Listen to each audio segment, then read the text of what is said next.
Science on Surfaces. Hello there and welcome to this podcast, Science on Surfaces, Tips, Tricks and Tools with me, Malin Edvardsson. So today we will talk about recent research related to biological nanoparticles, virus infections and vaccine development. And we'll also talk about how surface analytical tools can be used in this line of research, what pieces of the puzzle that must come together for research to be successful. And if we have time, we'll talk about how the concept of successful research affects the scientific career and the career path of the researcher. So here with me in this call, I have Professor Fredrik Höök, Professor of Nano and Biophysics at the Department of Physics at Chalmers University of Technology. So welcome, Fredrik. Thank you. So how are you today? I'm fine. A little stiff. I've been skiing for 5 days now. Sounds fantastic. Yeah, it was great.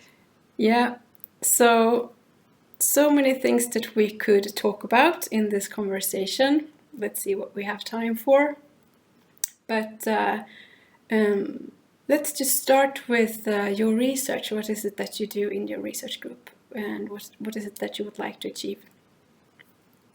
So the development of the research in the group has had a clear path if we look back on how it all started many years ago when I was a PhD student with Bengt Karlsson when we developed the quartz crystal microbalance. And but that path is clear only if you look backwards.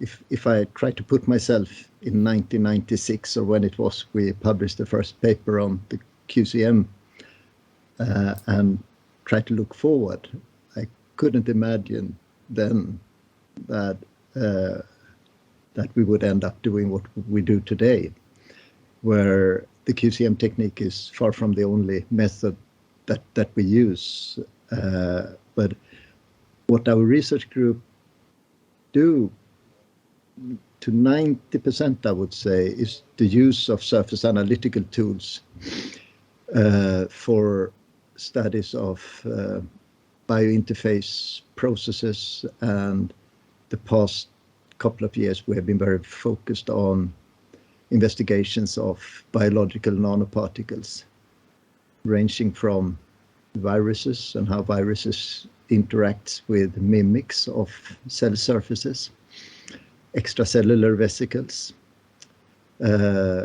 addressing similar questions, but when it comes to extracellular vesicles, also characterization of their properties, because they are fairly heterogeneous, which is complicated when it comes to ensemble averaging techniques like surface plasma resonance or QCM.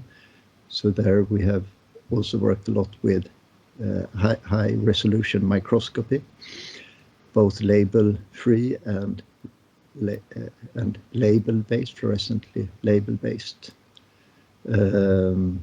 methods.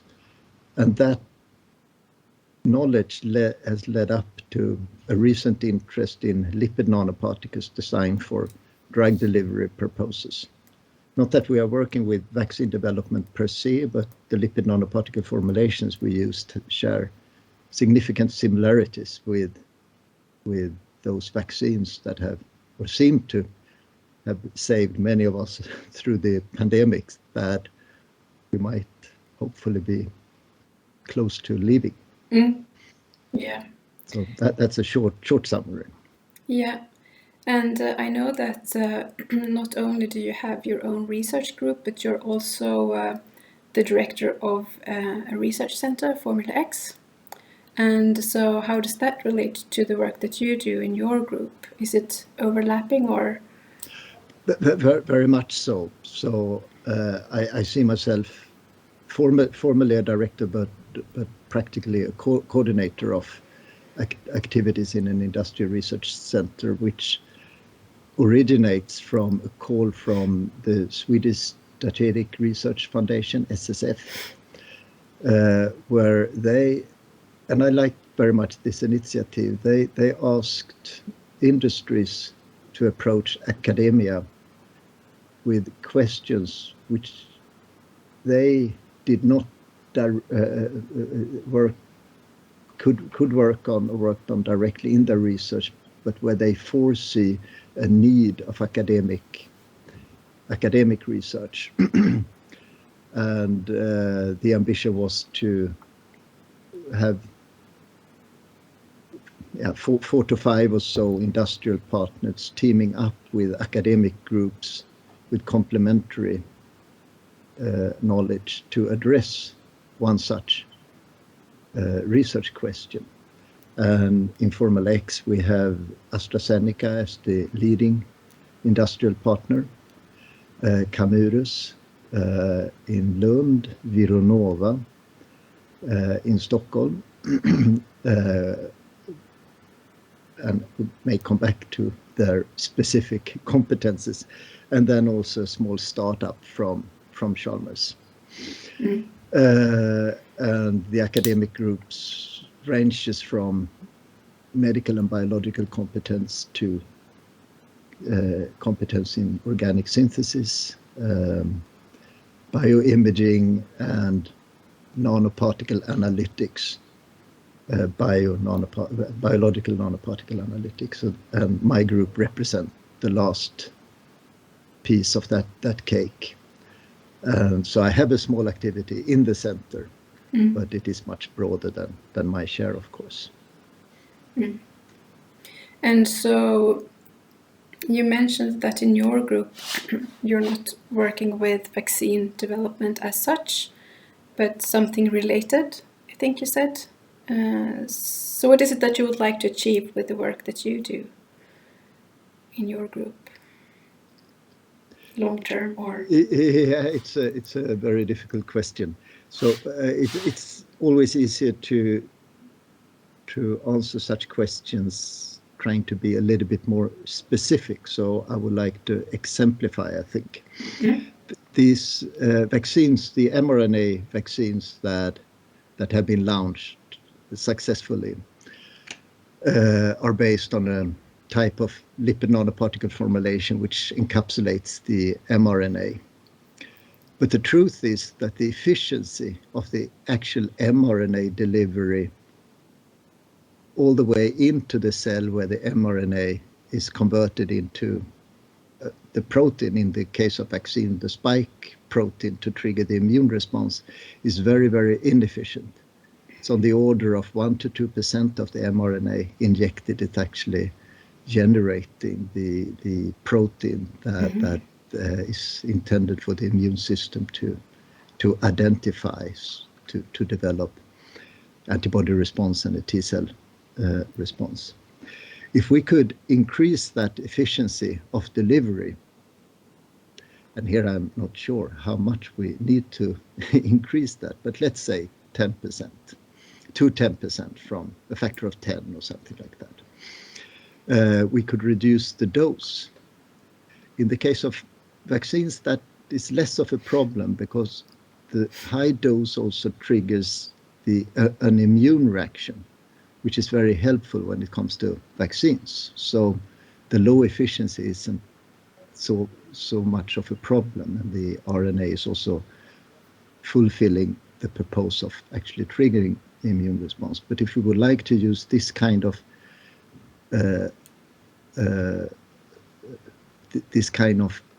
principle to treat other diseases, diabetes, cardiovascular diseases, and so forth, we need to increase the efficiency, because we cannot stand having the type of reactions that we have when we are injected with a vaccine, if we have to receive the medication once a week or once a month.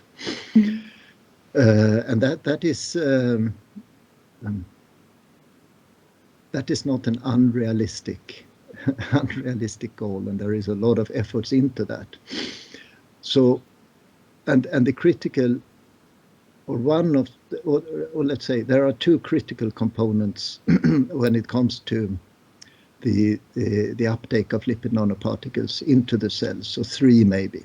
many more, but let's say those three that we are working on is what happens to the lipid nanoparticle once it is injected and come in contact with serum. Then protein and biomolecules in serum and blood coat the lipid nanoparticle. So that is a surface reaction, right? And we are experts in looking at surface reactions. And that process dictates the efficiency by which the lipid nanoparticles are taken up by cells. And also, to some extent, which cells that they are taken up by.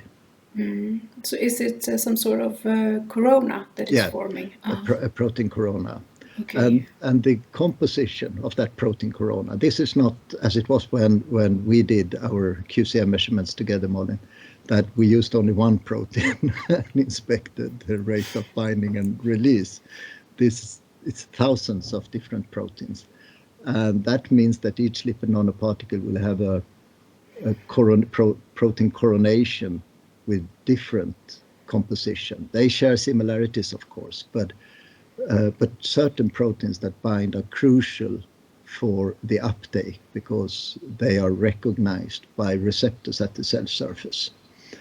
And therefore the time evolution of the protein coronation of this lipid nanoparticles is one process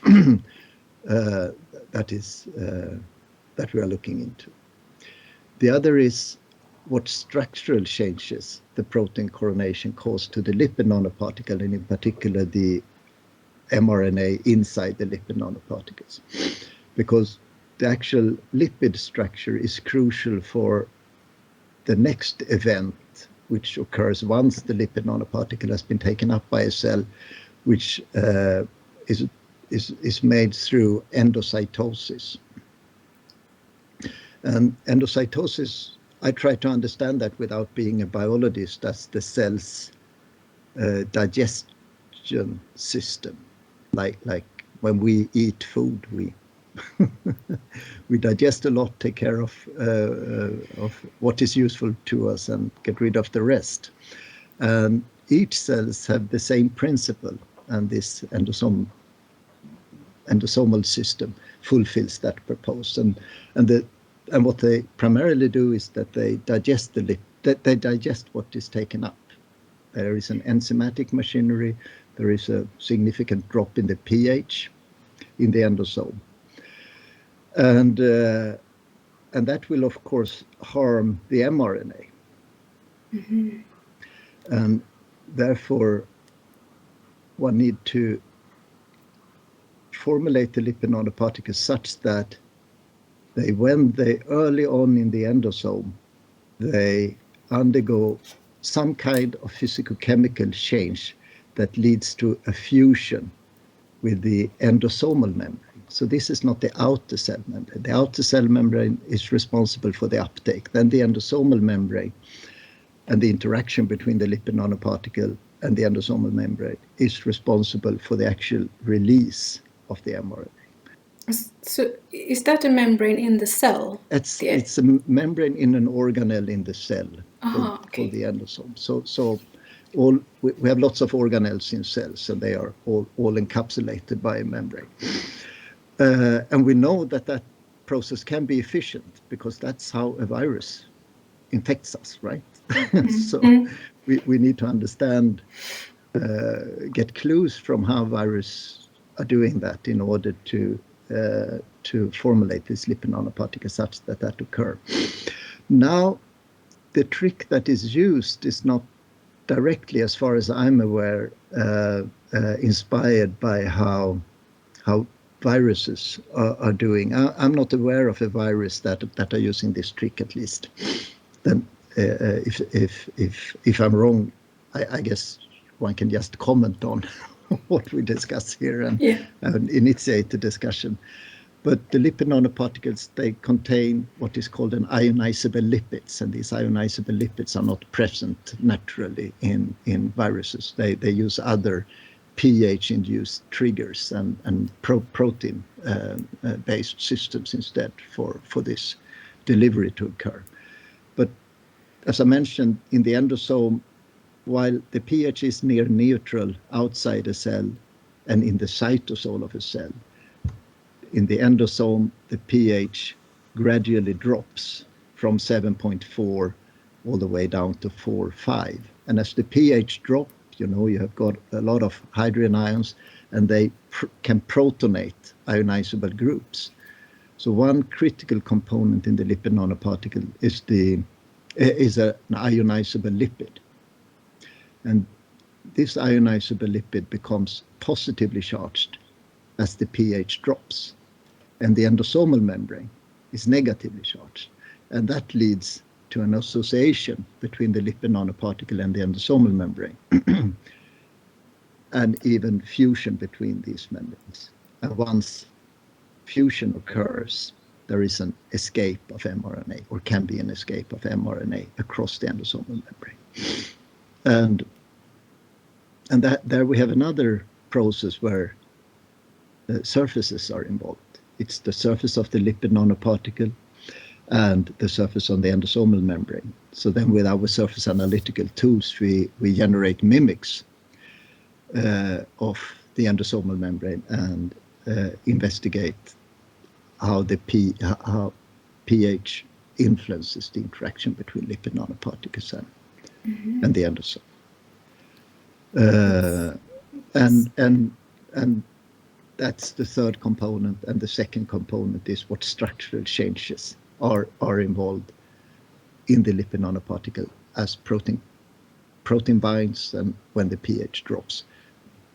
Those structural changes are harder to inspect with surface analytical tools, at least the ones that we use, although there are certain possibilities with neutron reflectometry, which is a method we are at least looking into now to see whether it can help us somewhat.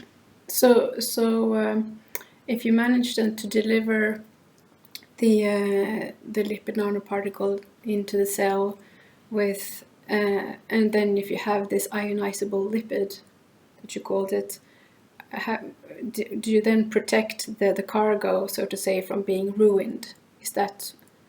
Yeah, the lipid nanoparticle formulation, it is formulated to protect the cargo all the way to the critical endosomal escape event.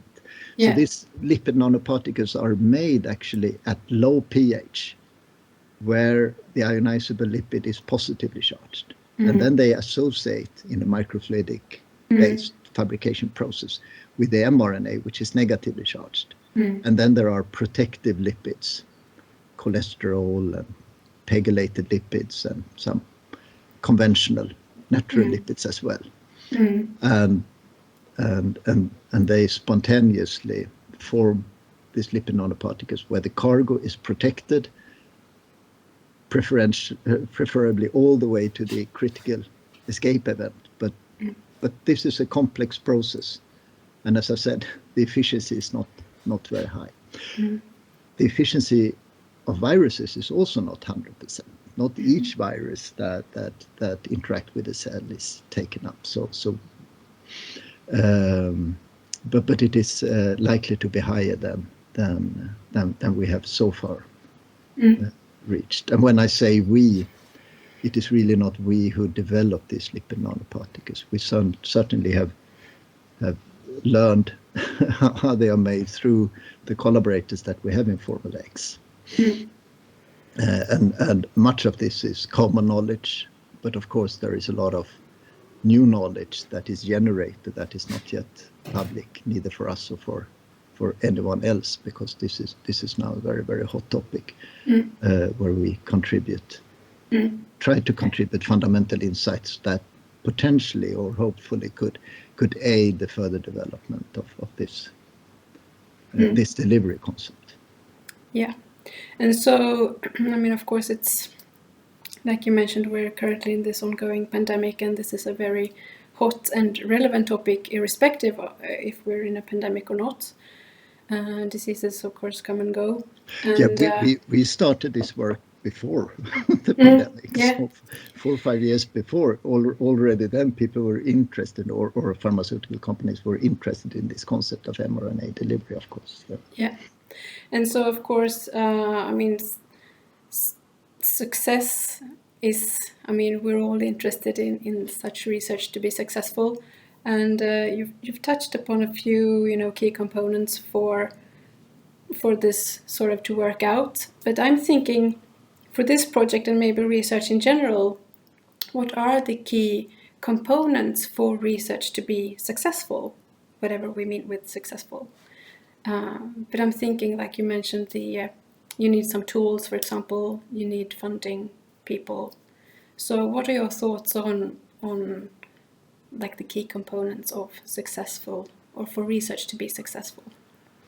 So again, a quite hard question to answer, and it's always easiest to look at oneself and to which extent success have been accomplished, and also situations when it has not been successful, because there are a lot of failures on the way as well.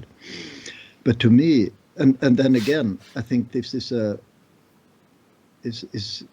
the way the university works. There is not one answer that applies to everyone. It is very, very individual. So I think it is very, very important to get to know yourself and define what success is for you. And hopefully... That's not easy. No, that's not easy. Yeah. And hopefully success for you is sufficient to let you stay in research and the scientific community, if that is your ambition and your goal. And me personally, for me, it was always extremely important for me to work with people who knew things better than me.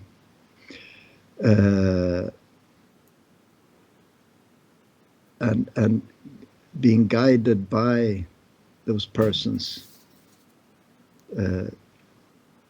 very specifically, I would say. Not so that they solved my problems. I really have tried to identify scientific skills from the day that I started to work with younger researchers, skills that complemented my own, and so that the outcome was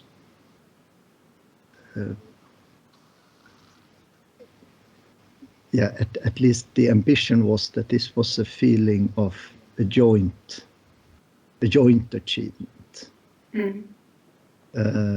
Not the least when it comes to the actual inventive step in the projects, that we often afterwards had to go back and ask ourselves who actually came up with this or that idea. Mm. And very, very often, more often than not, it was not me. So it was generated in discussions, and then someone came up with a solution that led the work forward, and often measured in a publication. And that also, and then combining more risky project with less risky projects, and then also the identification of a topic that fascinated you. When you say risky and less risky, what do you mean then? Like risk of failure, or? Yeah. A balance between predictable and non-predictable. So there are certain things that with a higher degree of certainty will generate the type of results that are required in order to draw a scientific conclusion that has a certain value. But just when you asked that question, I was you said to say I something. Selecting the topic. A topic that is interesting. So you know a little bit about my history with the QCM And already when that started, I had a fascination in photosynthesis. I just thought it was a fascinating process which I wished to understand. And we were thinking of whether we could use the QCM to probe lipid membranes containing photosynthetic membrane proteins. At least that was one idea that we had somewhere. And the day when in the lab the first lipid bilayer was formed on the QCM, and we could see that formation process, even though it was not me measuring it, I really felt that this opens up now an opportunity with a fairly new technique inspecting both the process and the surface modification that represent the mimic of a component of a cell that is crucial. I realized that I would remain interested not only in the technique that we were developing, but also I would have the opportunity to use that technique to ask questions about one of the most fascinating materials that evolution has provided. Mm. Did you find the answer to the photosynthesis, by the way? That remains. Yeah, no, we haven't worked with photosynthesis since then. No. But that was just a catalyst, I would say, a catalyst into this field of biophysics. But the lipid membrane has remained and remains extremely fascinating to me. And also that compared with, biology is so tremendously complicated, but the lipid membrane, a cell contains 300 to 400 or so different types of lipids. Oh, wow. Yeah, maybe it is a bit less, but there is a lot, depending a little bit on how you define different lipids, whether it is just the head group or the tail. And there is not, there are no genes coding directly for the lipids, right? They are coding for the proteins. Then the proteins are there as enzymes to direct the synthesis of the lipids. And still the combinatorial possibilities and the role these lipids plays to control how membrane protein function and how the cell is communicating with the outside and also organelles, and in this case the endosomal escape that is utilized by viruses when they infect, which is now utilized for drug delivery purposes. It's just truly fascinating, and also that these mimics that we make, we are well aware and sometimes criticized for how simple our mimics are compared with how complex a cell membrane is. Exactly. I was going to ask, like, how similar are they to reality, the mimics that you make? Yeah, not very similar. Very reductionistic in a sense. But I think many of the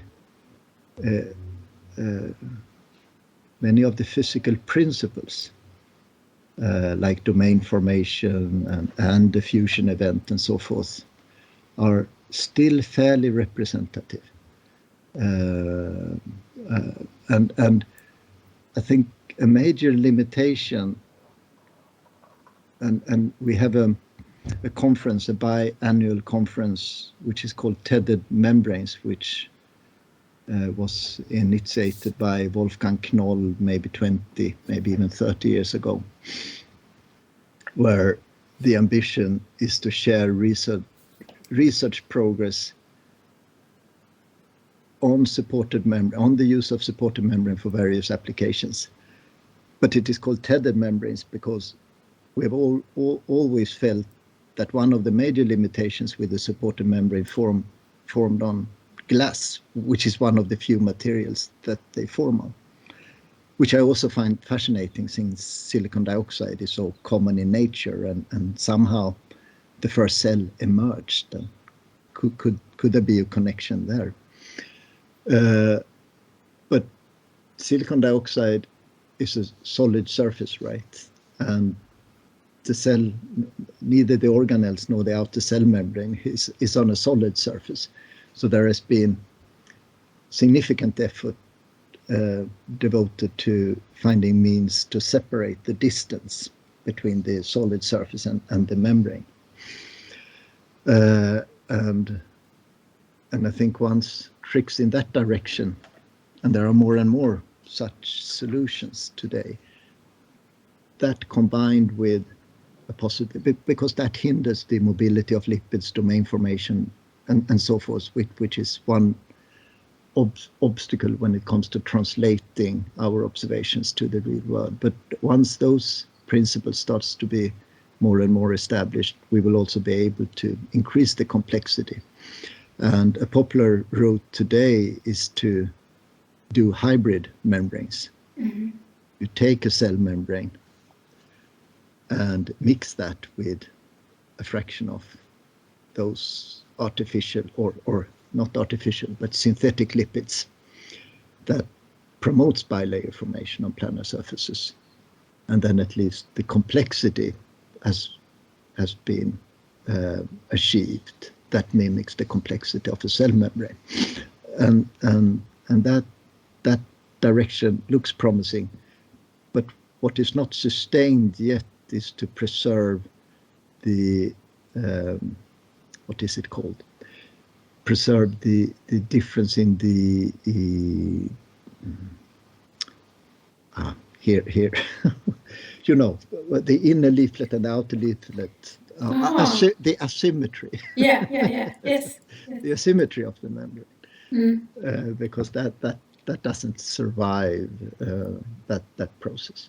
Okay. When it comes to planar membranes, but you can make vesicles, and vesicles is and there the asymmetry is more preserved, and vesicles are also interesting from that perspective. But then it is sometimes a little bit harder to use the tools the way the surface analytical tools the way you can on a planar surface. So you mentioned QCMD, but what other tools do you use for this work? So the leading tools that we use is QCM and surface plasmon resonance. But we are not using the conventional Biacore surface plasmon resonance, but rather spectroscopic surface plasmon resonance, operating at more than one wavelength. Mm-hmm. And the reason for that is that with different wavelengths you generate evanescent fields that extends more or less far out in the solution from 100 nanometer to 200, 300 nanometer, depending on the wavelength. It is not so crucial if you look at really thin films, but if you look, for instance, on tethered vesicles on a surface, the response is different depending on the wavelengths that you operate with. And then you can draw conclusions on, or you can make thickness determinations fairly accurate and look at structural changes and things. How big vesicles can you work with? So we typically use vesicles between 50 and 200 nanometer. Once you go above that, there are two complications. They are hard to make monodisperse, and also you don't benefit so much from operating with different evanescent fields, because you just see the bottom part of them, so to speak. So you cannot make use of that. So what information is it that you pull from these measurements with the spectroscopic SPR? It is primarily thickness determinations and changes in the film thickness. Oh, okay. So in addition to the mass, we can also see where the protein binding on a lipid nanoparticle or a vesicle is leading to contraction of the vesicle.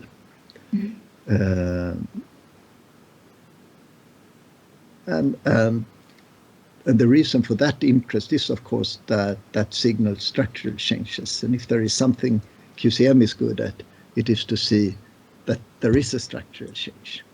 And for rigid system, one can fairly accurately, directly from a QCM response, tell what is going on. But for non-rigid viscoelastic systems, it is very, very helpful to complement that with, for instance, a thickness determination. So combined, the two provides the type of analytical input you need in order to strengthen your conclusions. But I also mentioned virus particles and extracellular vesicles. I don't know if I mentioned extracellular vesicles, but they are not so different from viruses, but they communicate genetic information. At least they are believed to communicate genetic information between cells in a way not so different from how viruses infect, but not for the purpose of causing disease. They are rather functional vehicles. But they also are very heterogeneous.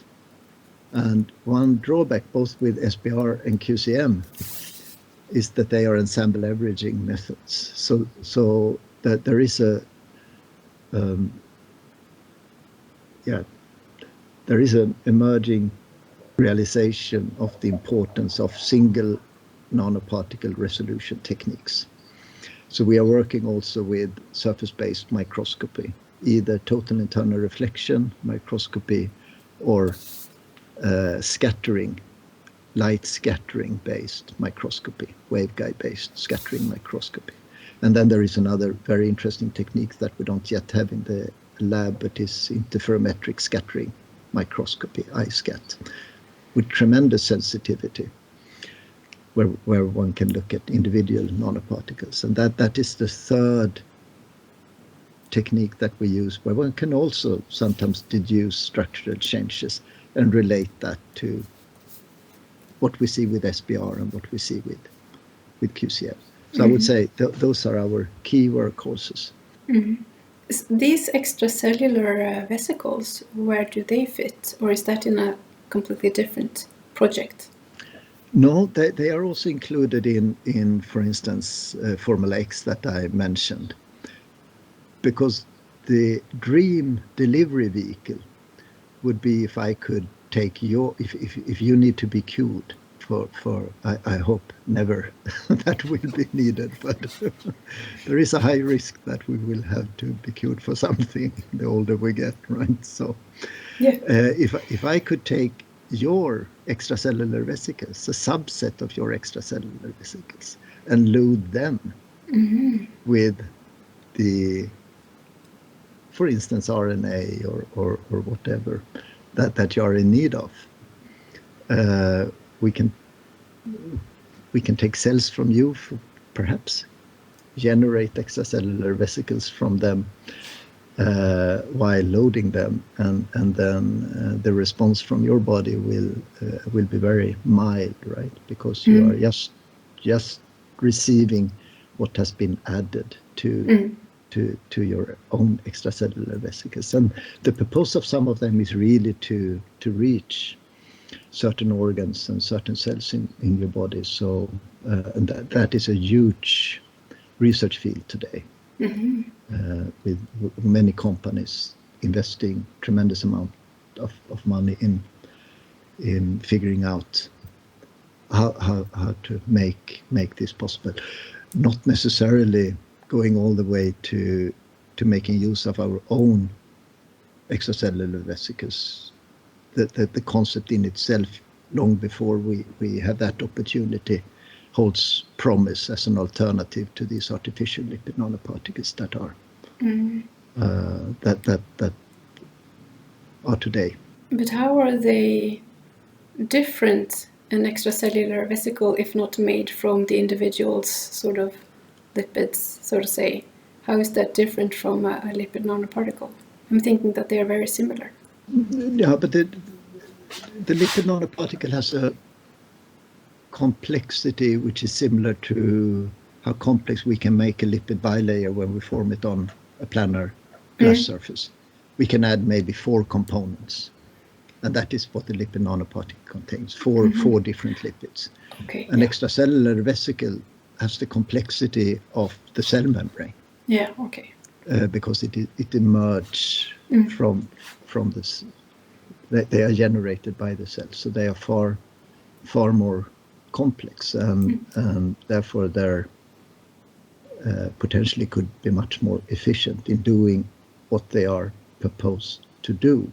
But you need to understand the extracellular vesicle or exosome biology in order to know or to engineer them for a desired purpose. But we are not in that business of engineering, but our tools can be used to analyze these extracellular vesicles from a functional perspective.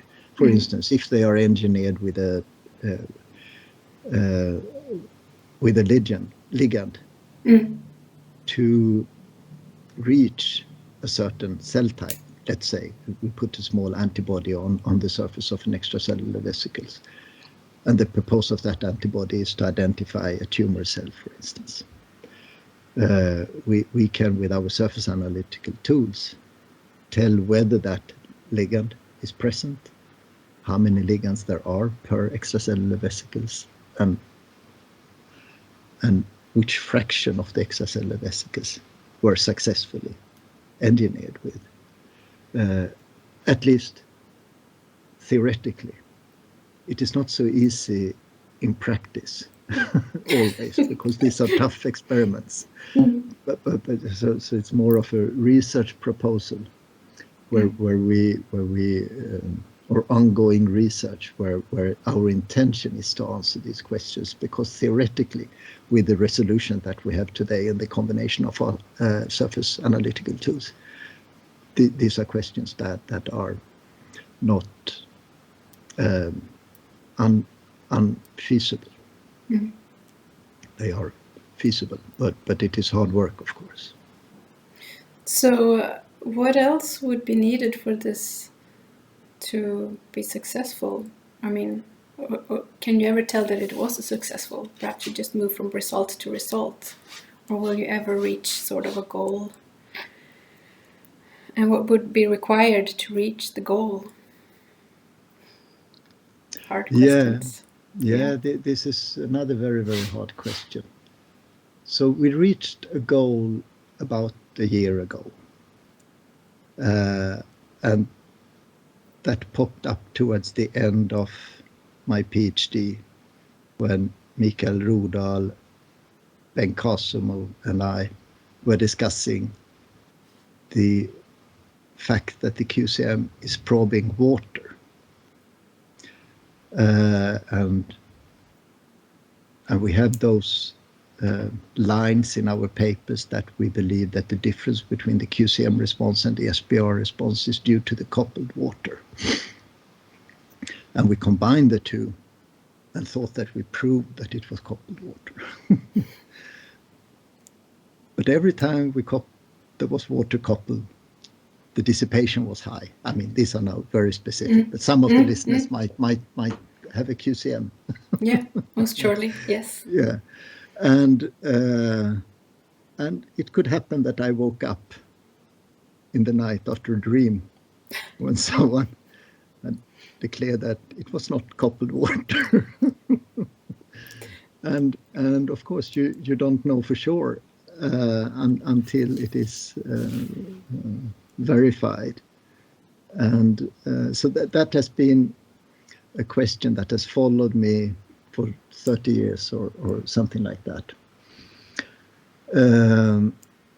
And then not long ago, we figured out a way, at least so we think, where one with QCM measurements alone can quantify the amount of coupled water between at least rigid nanoparticles bound on the surface. The situation becomes a little bit more complicated when they are viscoelastic, And that I hope is a line of research for others and us to continue on. But that was a moment of, I would say, success, at least for me. And I think also helpful for the community in the sense that that the suggestion that we have presented in this paper can be tested by others to be confirmed, because it is not until it has been evaluated by others that it is certainly confirmed. But to me that was a moment of success where I felt that we solved a long-standing problem that has followed me for so many years. Did the nightmares stop? I just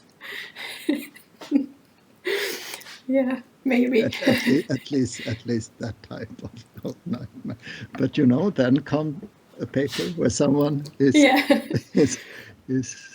but that is science, right? So we are convinced that our data is correct. We are certain that theoretically what we say makes sense. But I'm sure that there are limitations to the applicability of this concept. But it is an interesting contribution to an open question, and that I think is one example.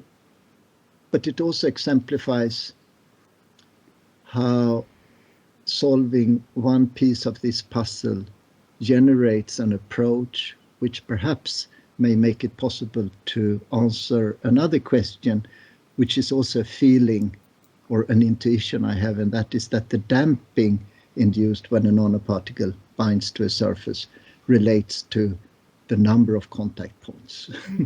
And the number of contact points between a biological nanoparticle and a surface, in particular a cell surface, is crucial for whether it will be taken up, whether the interaction will be sufficiently hard for the membrane to bend and be taken up, or for fusion to occur.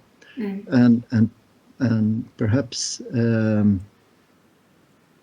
there is room for new discoveries in that direction, thanks to our contribution in that work.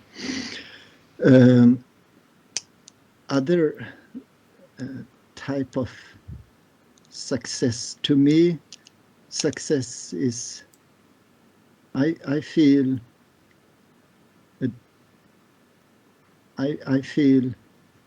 very much that success relates to the success of my group members, both when they accomplish or generate scientific results in the group, but also when they leave the group and take on their future careers. And I've had very many PhD students now, and they are doing many different things. But I think they all bring with them something from the period they have had in the group.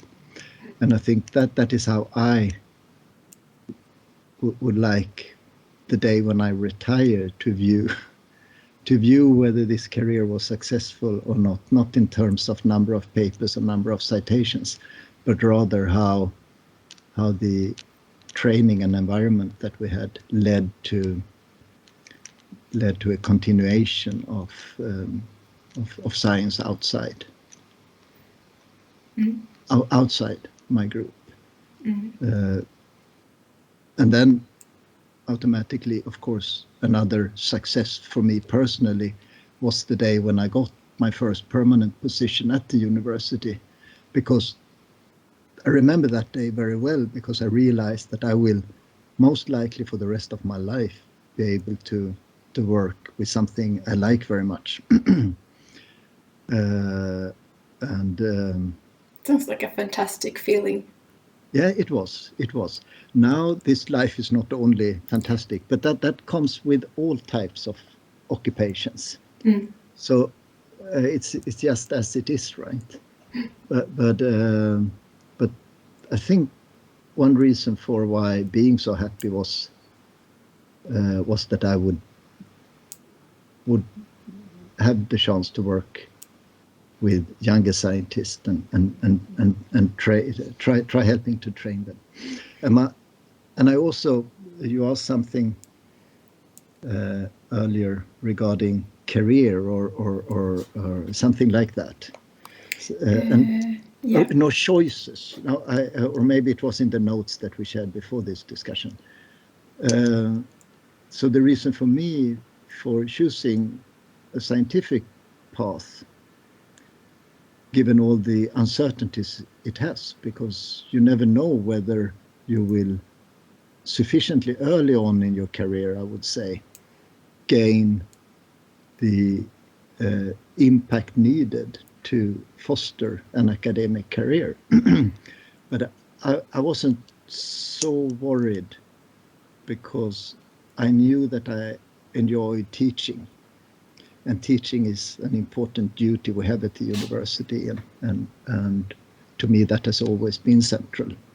So therefore I felt that I can always balance research and teaching.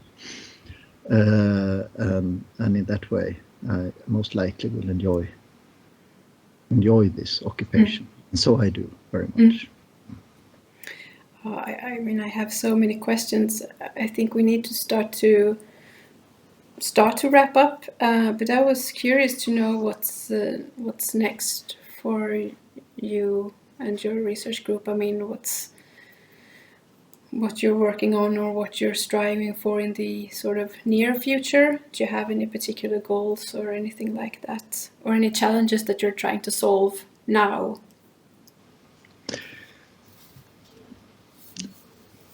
Yeah,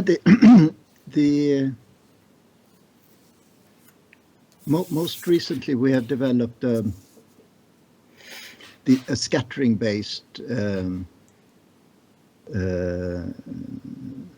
microscopy, scattering-based waveguide microscopy. You've developed this. You developed this in. Yeah. I did not develop it. It's in your group, or my group. Yeah. I see, yeah. It was a very talented postdoc who still is in the group as a research engineer now, and he has been working with a few PhD students throughout the years. And we have actually started a small company like we did with QSense many years ago, and there we can inspect in a label-free manner individual nanoparticle and how protein binds to them. And a very concrete goal there is to further improve the sensitivity. We must not improve it by a lot, but we dream of being able to see individual proteins binding to an individual lipid nanoparticle. But not long before that, we also want to understand the theory behind the signal and the changes we observe, much in the same way as we did with the QCM in the early days. We had to interpret the signals. So that is a very concrete goal that we have. And then, of course, using this technique for characterization of lipid nanoparticle, extracellular vesicles, because there is a lack of single nanoparticle tools in that area, which provide sufficient quantitative information, and that is important in standardization of a new type of drug delivery vehicles and so forth. So to contribute to the analytical arsenal as we once did, but now in another area, that is one goal. And from a more scientific perspective, I have become very, very, very interested in endosomal escape. And it's an interesting area to be interested in because so many are interested in it. So there is a community, and it branches from biologists to analytical, to those of us working more in analytics, bioanalytics. And I think that there is room for increasing the communication between these branches of science. And another thing I must say also with respect to the fact that we start a small company on this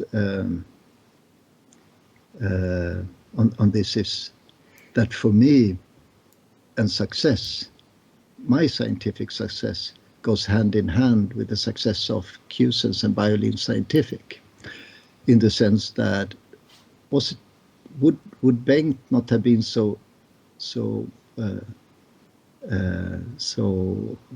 involved in and Mikael as well in starting QSense, the research we did back then would not have been exposed the way it became, thanks to the fact that others started to use the device.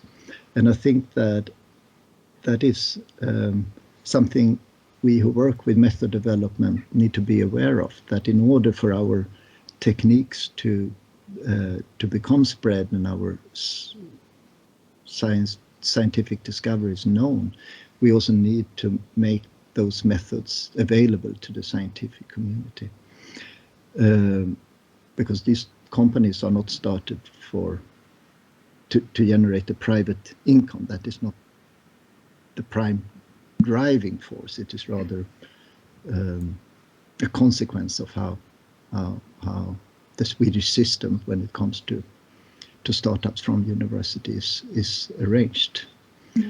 And I very much enjoyed to see the PhD program that I had become realized in a device that was spread around the world. And for my students to experience the same would of course be fantastic, but it is very, very, very challenging. But that is an additional driving force for us. Yes, I think that we have to stop there. Time flies.